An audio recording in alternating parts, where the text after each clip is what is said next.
Hello everyone. In the last video, we had discussed the internal structures of the plant parts. And in this video, we will going to discuss the secondary growth. Growth of the root stem in length with the help of apical meristem is called primary growth. Apart from the primary growth, dicotyledonous plant exhibit increase in girth, and this is called secondary growth. And the tissue involved in secondary growth are lateral meristem. तो जैसा कि हम लोगों ने पहले भी देखा था कि 3 टाइप के मेरिस्टेमेटिक टिश्यूज़ हैं, apical meristem, intercalary meristem and lateral meristem. तो इसमें apical meristem and intercalary meristem primary plant body में फाउंड होता है, बट यहाँ पे lateral meristem arises later life of the plant. That means ये बाद में आता है और ये सेकेंडरी ग्रोथ के लिए रिस्पॉन्सिबल है. Meristematic layer that is responsible for cutting of vascular tissue at xylem and phloem is called vascular cambium. In the young stem, it is present in patches as a single layer between xylem and phloem. तो xylem and phloem के अंदर के बीच में कुछ cells present है जिसे हम लोगों ने कैम्बियम बोला, और कैम्बियम की वजह से सेकेंडरी ग्रोथ होता है प्लांट्स में. Formation of cambial ring. अब हम लोग देखते हैं कैम्बियल रिंग कैसे बनता है और कैम्बियल रिंग बनने के बाद सेकेंडरी ग्रोथ कैसे होता है. In dicotyledonous plant, cell of cambium present between primary xylem and primary phloem is intrafascicular cambium. तो हम लोगों ने देखा था कि जाइलम एंड फ्लोएम के बीच में कैम्बियम प्रेजेंट होता है.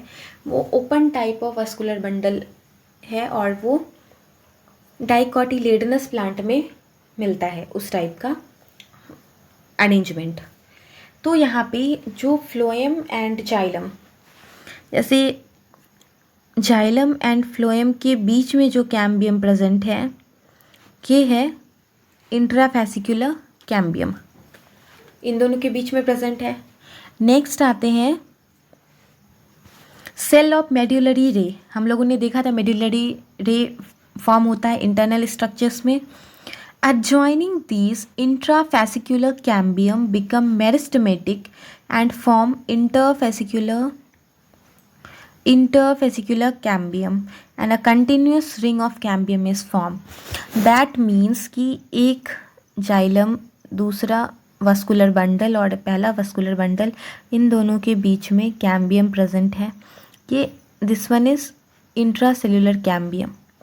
अब इन दोनों को ज्वाइन करने वाला बीच में एक मेड्यूलरी रे प्रेजेंट होता है, और ये medullary rays interfascicular cambium form करता है जो इन दोनों बंडल के बीच में प्रोड्यूस होता है. तो इस तरीके से एक कंटिन्यूअस रिंग का फॉर्मेशन होता है इस तरीके से, और अब इस रिंग से सेकेंडरी ग्रोथ होगा. मींस कि नए xylem, secondary xylem and secondary phloem का प्रोडक्शन होगा. अब क्या एक्टिविटी ऑफ कैम्बियल रिंग देखते हैं. Cambial ring become active and begins to cut off new cell both towards the inner and outer side. Cell cut off towards the pith matures into secondary xylem, and cell cut off towards periphery matured into secondary phloem. That means कि ये cambial ring है. Inner side जो भी sales produce हुआ, this one is secondary xylem, और outside जो cell बनेंगे वो सेकेंडरी फ्लोएम होगा. Cambial is generally more active towards the inner side than the outer sides. तो इसका मतलब है कि in comparison to outer side, जो यहाँ पे न्यू लेयर का फॉर्मेशन होगा ये बहुत कम होगा, और ये इनर साइड में ज़्यादा ग्रो करेगा. इनर साइड, तो ये इनर साइड वाला सेकेंडरी जाइलम है and outer side secondary phloem, और इनर साइड सेकेंडरी जाइलम. तो as a result amount of secondary xylem produce more than the secondary phloem soon form compact mass. Primary and secondary phloem get gradually crushed due to continued formation and accumulation of secondary xylem. तो बाद में क्या होता है कि बहुत सारे secondary xylem के फॉर्मेशन की वजह से धीरे धीरे सेकेंडरी फ्लोएम ख़त्म होने लगता है, क्रश ऑफ हो जाता है, मीन्स ब्रेक डाउन करने लगता है. Primary and secondary phloem get gradually crush off. Primary xylem, however, remain or more or less intact in the center. At some place, cambium form a narrow band of parenchyma. कहीं कहीं xylem and phloem के बीच में एक narrow band of parenchyma form होता है, which passes through secondary xylems and produced secondary medullary ray. तो यहाँ पे primary medullary ray बना था, अब यहाँ secondary growth के बाद secondary medullary ray का formation होगा और वो कैम्बियम से बना है, वो नैरो बैंड ऑफ पैरेन्काइमा. यहाँ पे ये इंपॉर्टेंट है ये लाइन, दिस वन. तो हम लोगों ने अभी देखा है सेकेंडरी ग्रोथ कैसे हुआ है. जैसे ये जाइलम के बीच में रेडियल डायरेक्शन में, यहाँ पे जैसे डायग्राम में हम लोग को देखेंगे, तो ये मेडुलरी रे, बीच वाला मेडुलरी रे से बना cambium, interfascicular cambium, then form, ये इनसाइड एंड आउटसाइड फॉर्म होने के बाद सेकेंडरी मेडुलरी रे बनेगा, जो यहाँ पे दिखाया गया है डायग्राम में. नेक्स्ट आते हैं spring would and autumn would.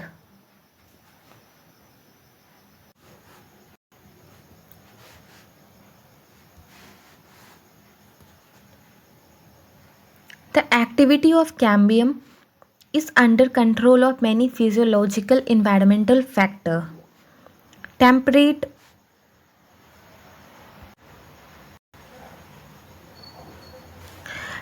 in temperate regions. तो यहाँ से ये टेम्परेट रीजन की बात हो रही है. यहाँ पे क्वेश्चन में इस टेम्परेट की जगह ट्रॉपिक रीजन, डेसिडुअस रीजन, कुछ भी चेंज हो सकता है.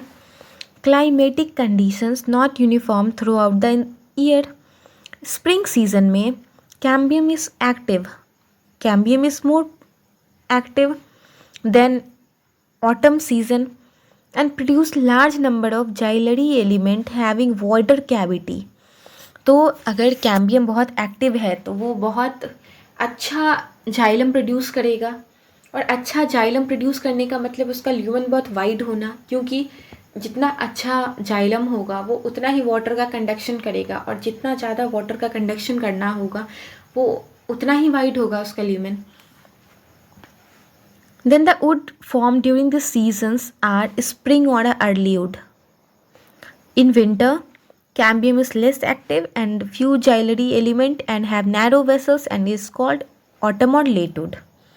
तो autumn wood, लेट वुड बोला गया, इसका जाइलम लेस एक्टिव होता है इसलिए इसका ल्यूमेन नैरो होता है. तो spring would lighter in colour and low density, and autumn would darker होता है एंड हाई डेंसिटी होता है. ये सारा लाइन क्वेश्चन ही है अपने आप में, ये सारा क्वेश्चन है. Two kind of wood are appears as a alternate ring. कितनी बार नीट ने पूछा है इस लाइन को कि हम लोग एज एस्टिमेट करते हैं किसी भी ट्री का on the basis of this ring, concentric ring. जो कंसेंट्रिक रिंग फॉर्म कैसे होता है, ये अर्ली वुड, लेट वुड की वजह से. जैसे the two kind of wood that appears as a alternate concentric ring constitute annual ring. Annual ring seen in cut stem giving estimate of age of tree.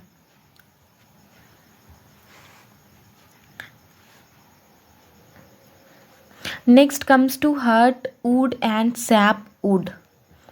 In old trees, great part of secondary xylem is dark brown due to deposition of organic compounds like tannin, resin, oil, gum, aromatic substance and essential oil in the center or innermost layer of the stem. These substances make it durable, hard, and resistant to attack of microbes. The reason comprises dead element with high lignified wall is called hardwood. Hardwood doesn't conduct water, but it gives the mechanical support to the stem. And peripheral region में जो secondary xylem है वो lighter होता है, उसे सैपोड कहते हैं. वो इन्वॉल्व होता है conduction of water and mineral. तो जैसे हम लोग टीएस देखेंगे तो ये बीच वाला जो सेकेंडरी जाइलम है इसमें डिपोजिशन हो जाता है टैनिन, रेजिन और भी सब्सटेंस का. तो ये कंडक्शन में हेल्प नहीं करता है, ये सपोर्टिंग में हेल्प करता है, इसे हम लोग हार्डवुड बोले. एंड इसके बाहर जो सेकेंडरी जाइलम है वो लाइटर होता है, वो उसे सैपवुड बोलते हैं और ये वाटर के कंडक्शन में हेल्प करता है. इसमें बस इतना ही है और कुछ भी नहीं है. नेक्स्ट आते हैं कॉर्क कैम्बियम.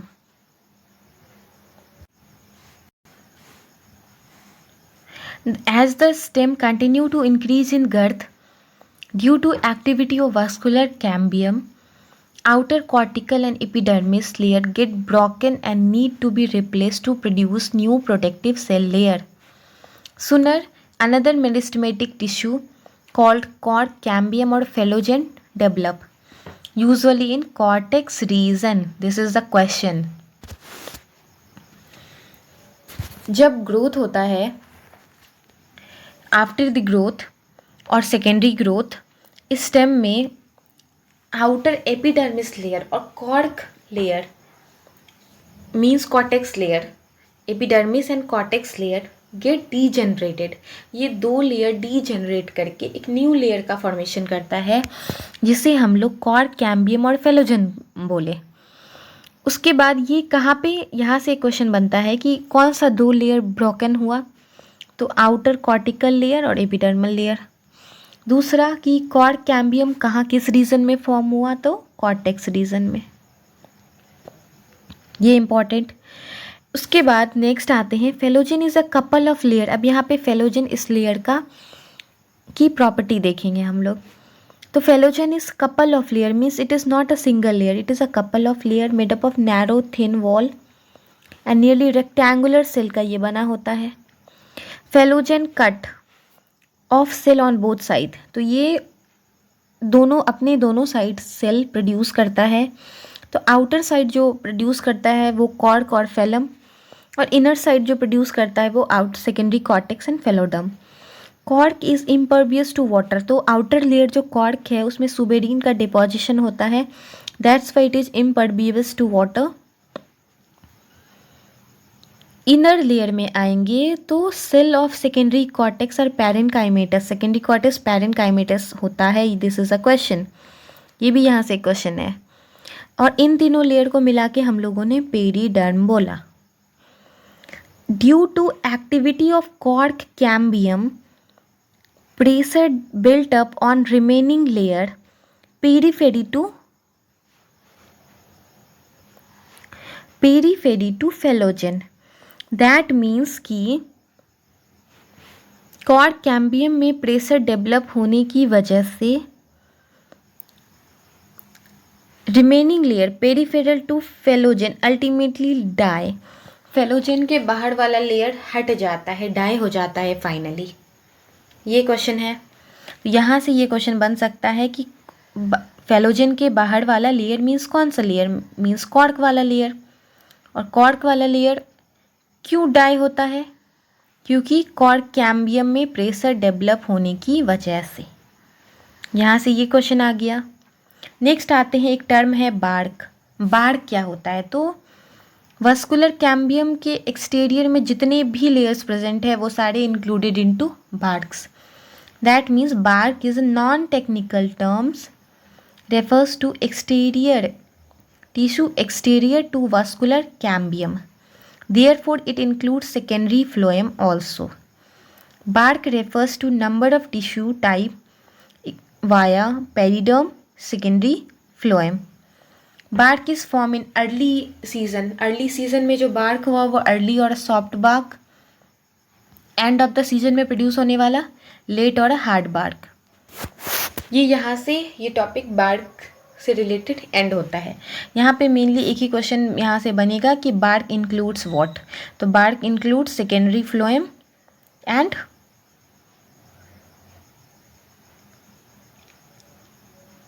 और एक्सटीरियर टू द और सारा लेयर पेरिडम, दैट मीन्स जो भी एक्सटीरियर प्रेजेंट है कैम्बियम के।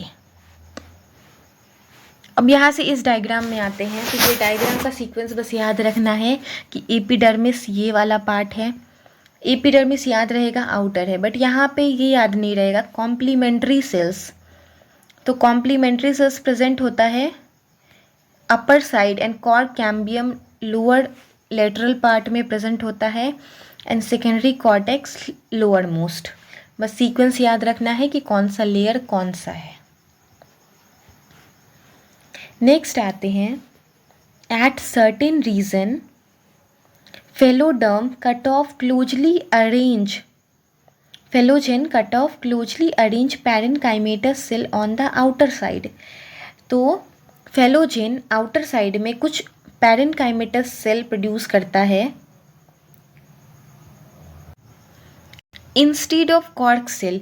इसका मतलब है फेलोजेन ही प्रोड्यूस कर रहा है, या लेंटिल सेल जो फॉर्म हो रहा है वो प्रोड्यूस बाय फेलोजेन। कैसे कि फेलोजेन आउटर सरफेस पे प्रोड्यूस करना था कॉर्क सेल, बट ये आउटर सरफेस पे प्रोड्यूस कर रहा है एक दूसरा पैरेन्काइमेटस सेल जो रप्चर एपिडर्मिस, जो एपिडर्मिस को रप्चर करता है and forming lens shape opening called lenticel. Lenticel is a lens shaped और ओपनिंग एंड इसका काम क्या है, permits exchange of gaseous between outer atmosphere and internal tissue of the stem. ये हो गया। तो ये हम लोगों ने देखा अभी ये डायग्राम, और हम यहाँ पे लेंटिल सेल कैसे फॉर्म होता है ये, और बार्क क्या होता है, और कौन सा 3 लेयर है जो एपिडर्मिस एंड कॉर्टेक्स के डीजेनरेट होने के बाद बनता है। नेक्स्ट सेकेंडरी ग्रोथ आते हैं रूट का। ये सेम होता है, ये जो अभी हम लोगों ने स्टेम में देखा था ये वैसा ही होता है, बट यहाँ पे डिफरेंस क्या है कि यहाँ पे कैम्बियम डेवलप कैसे होता है, तो पेरीसाइकिल। तो गिवन है, हम लोगों ने देखा था पेरीसाइकिल लेयर डेवलप करता है लैटरल रूट प्लस कैम्बियम। तो यहाँ पे in the dicot root vascular cambium is completely secondary in origin. It originates from tissue located just below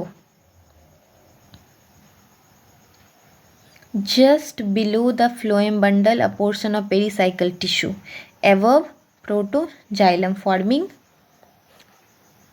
wavy ring। ये हो गया। और सेकेंडरी ग्रोथ रूट में इस तरीके से हुआ। नेक्स्ट यहाँ पे सेकेंडरी ग्रोथ जिम्नोस्पर्म में भी होता है, बट यहाँ पे सेकेंडरी ग्रोथ मोनोकॉटिलेडन्स में नहीं होता है। तो हम लोगों ने आज देखा सबसे पहले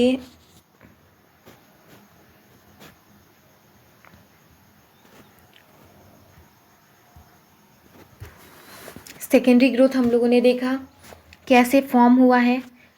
जाइलम एंड फ्लोएम के बीच में इंट्राफेसिकुलर कैम्बियम है, देन दोनों between the two intrafascicular cambium medullary रे ने डेवलप किया इंटरफेसिकुलर कैम्बियम, और इस तरीके से इनसाइड में जाइलम का अमाउंट ज़्यादा बना, आउटसाइड में जाइलम का अमाउंट कम बन, फ्लोएम का अमाउंट कम बनता है, और इनसाइड वो ज़्यादा एक्टिव होता है, इसलिए सेकेंडरी जाइलम ज़्यादा बनता है। यहाँ से हम लोगों ने क्वेश्चन देखा ये नैरो बैंड ऑफ पैरेन्काइमा होता है जिससे सेकेंडरी मेडुलरी रे का फॉर्मेशन होता है। देन हम लोगों ने देखा spring would and autumn would. जैसे अर्ली वुड जो ज़्यादा डेवलप है, डेंसिटी कम है एंड ये लाइट कलर का होता है, और लेट वुड ऑटम वुड में हम लोगों ने देखा वो लेस एक्टिव होता है कैम्बियम, सो ल्यूमेन बहुत कम वाइड होता है, बहुत नैरो होता है, इस वजह से डेंसिटी ज़्यादा होती है वुड की, एंड ये डार्कर होता है, और हम लोग एनुअल रिंग से एस्टिमेट करते हैं age of the tree. Then हम लोगों ने हार्टवुड एंड सैपवुड देखा। हार्टवुड कंडक्शन में पार्टिसिपेट नहीं करता है, सैपवुड कंडक्शन में पार्टिसिपेट करता है, हार्टवुड मैकेनिकल स्ट्रेंथ प्रोवाइड करता है, हार्टवुड बीच में प्रेजेंट होता है, सैपवुड पेरीफेरी में होता है। देन हम लोगों ने कैम्बियम देखा, outer epidermis and cortex layer के ब्रेक डाउन से एक न्यू लेयर बनता है phellogen, and phellogen then produce two other layer in outside it and inside. तो अपने इनसाइड प्रोड्यूस करता है सेकेंडरी कॉर्टेक्स जो पैरेन्काइमेटस होता है, आउटसाइड कॉर्क और फेलम जो इम्परब्यूबस टू वाटर है बिकॉज ऑफ सुबेरिन डिपोजिशन। इन तीनों लेयर को मिला के हम लोगों ने पेरीडर्म बोला। ये पेरीडर्म है, एंड दूसरी प्रेशर डेवलप होने से पेरीफेरल टू फेलोजेन के बाहर जो भी लेयर है वो डाई हो जाता है। उसके बाद हम लोगों ने बार्क देखा, देन लेंटिसेल का फॉर्मेशन एंड सेकेंडरी ग्रोथ। सो ये चैप्टर एंड होता है, और वीडियो को लाइक ज़रूर करें, चैनल को सब्सक्राइब कर ले, एंड ओके।